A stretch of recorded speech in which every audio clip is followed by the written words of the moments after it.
नमस्कार, मैं हूं विनोद कुमार शुक्ला। अड्डा पर आपका स्वागत है। आज चर्चा करते हैं जिस तरह से बहराइच में या पश्चिम बंगाल में जिस तरह से दुर्गा पूजा या दुर्गा विसर्जन को लेकर के जो प्रोसेसन निकला था उस पर जिस तरह से हमले किए गए, और बहराइच में तो एक व्यक्ति को खींच करके गोली मार दी गई।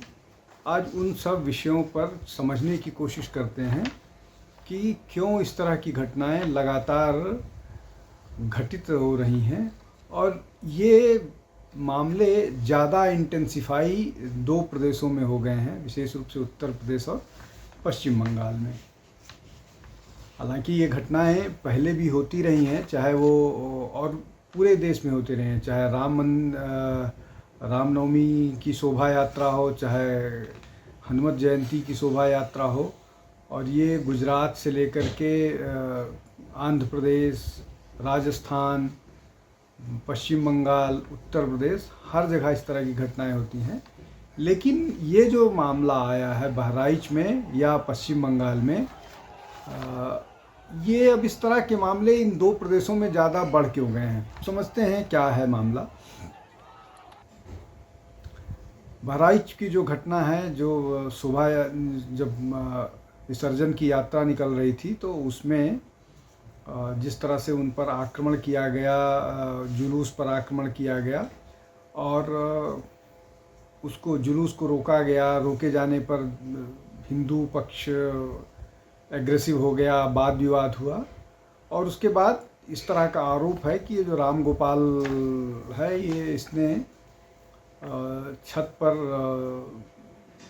भगवा फहराया और उसके बाद इसको खींच करके गोली मार दी गई। उसके बाद इसको जिस तरह की जानकारी है कि इसको लगभग 14-15 गोली लगी है। अब सबसे इसमें महत्वपूर्ण बात यह है कि उसको गोली मारी गई है तो जिन लोगों ने गोली मारी है उनके पास हथियार कहाँ से आए, क्या उनके पास लाइसेंसी हथियार थे या वो अवैध हथियार रखते थे। अगर अवैध हथियार रखते थे तो किस बात के लिए अवैध हथियार उनके पास होता था।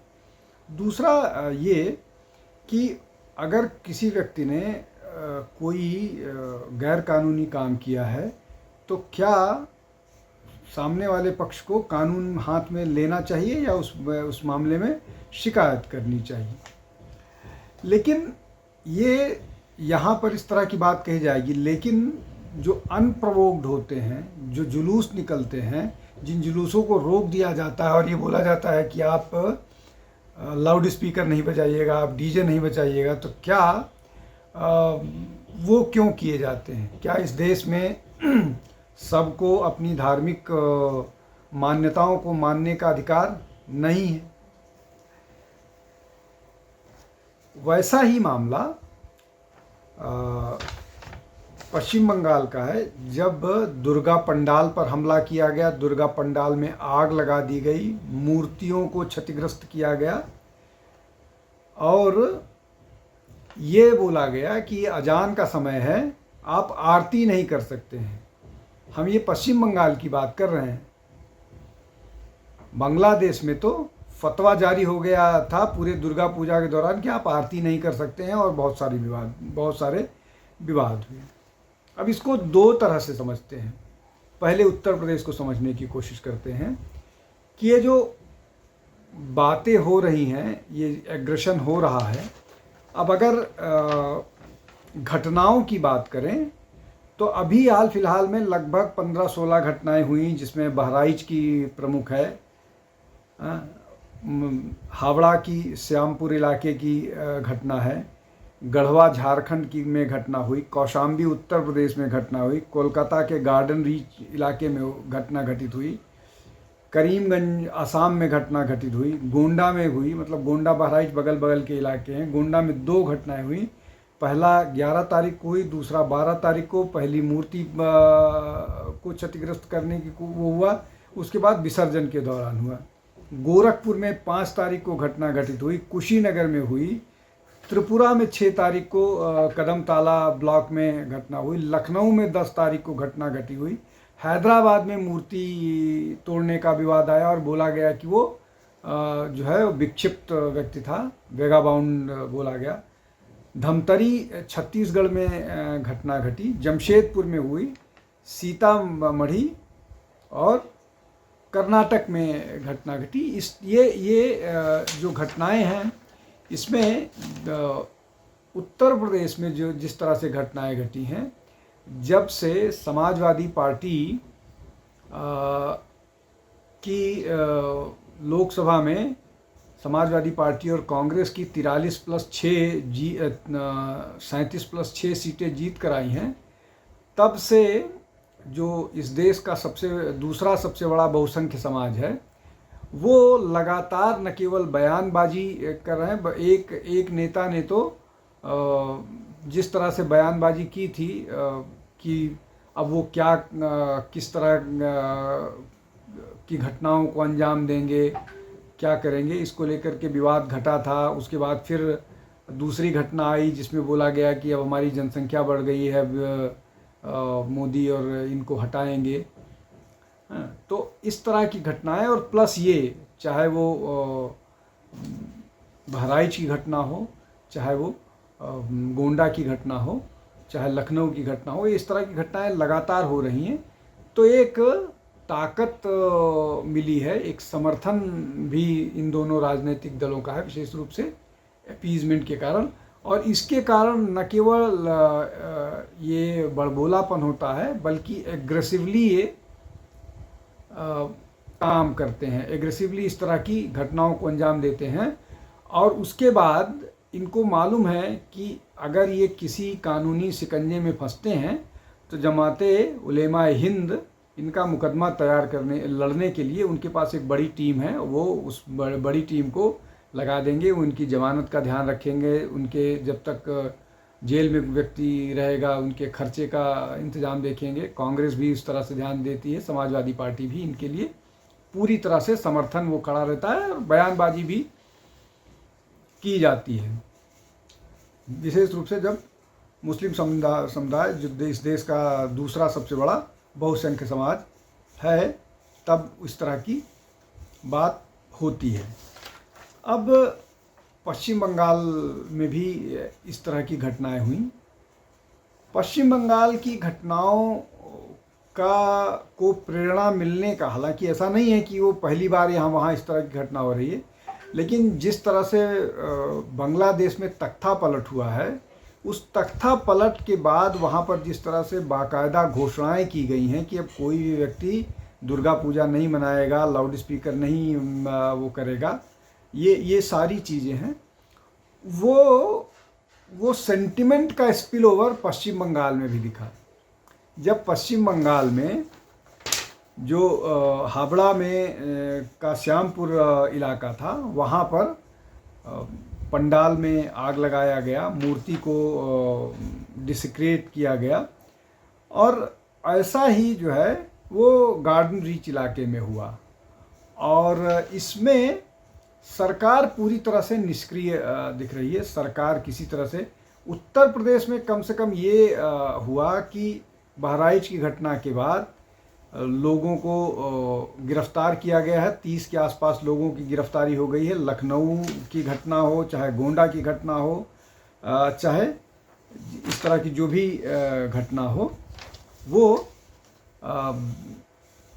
किया है, वहाँ गिरफ्तारियां हुई हैं, लोगों को गिरफ्तार किया जा रहा है, और बाकायदा पुलिस सक्रिय हो गई है। यहाँ की तक कि बहराइच में तो एसटीएफ को भी लगा दिया गया है वो इस मामले की पूरी जांच में। लेकिन पश्चिम बंगाल में ऐसा नहीं होता है। पश्चिम बंगाल में पंडाल में आग लगा दिया जाता है, आरोप है कि मूर्तियों को भी क्षतिग्रस्त किया गया है, लेकिन सरकार पूरी तरह से निष्क्रिय है, सरकार कुछ नहीं कर रही है। और जिस तरह से बांग्लादेश में घटनाएं घटी हैं, उसके बाद तो पश्चिम बंगाल में और भी ज़्यादा लोग, जो इस देश का दूसरा बड़ा सबसे बहुसंख्य समाज है, वो और ज़्यादा अपने आप को ताकतवर जैसा महसूस कर रहा है, या कॉन्फिडेंट दिख रहा है, या बोल्ड हो गया है, ये कह लीजिए कि इस तरह के किसी भी गतिविधि में शामिल होने के लिए तैयार है। और वो चाहता है कि जब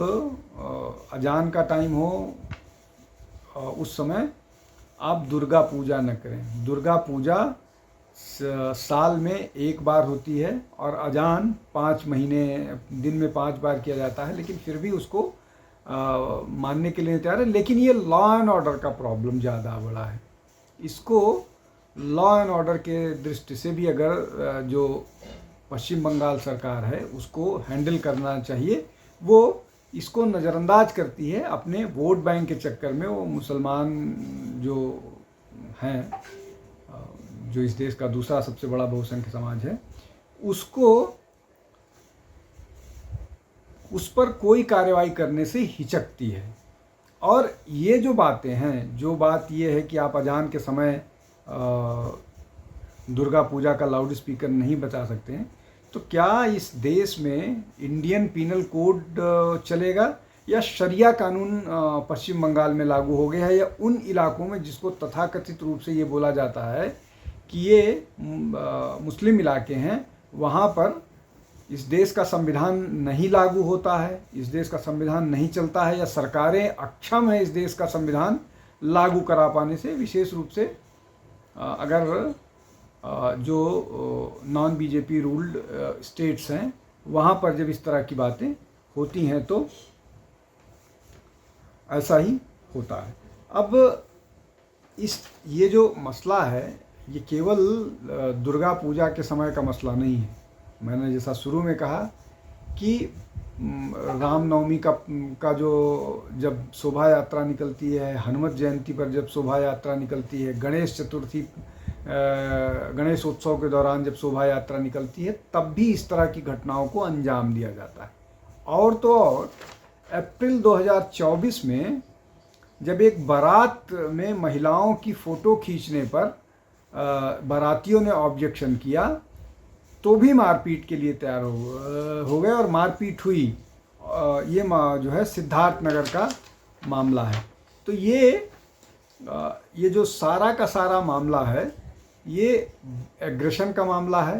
ये इस तरह की गतिविधियां लगातार हो रही हैं और 2024 के लोकसभा चुनाव के बाद एग्रेशन उत्तर प्रदेश और पश्चिम बंगाल में ज़्यादा बढ़ा है और उसको एक बड़े 2 बड़े राजनीतिक दलों और 3 बड़े राजनीतिक दलों, उत्तर प्रदेश में समाजवादी पार्टी और कांग्रेस, पश्चिम बंगाल में तृणमूल कांग्रेस का पूरी तरह से समर्थन है। और उस समर्थन के दंभ कह लीजिए या उस समर्थन के बेस पर, उस समर्थन के कारण इस तरह की घटनाओं को अंजाम दिया जाता है।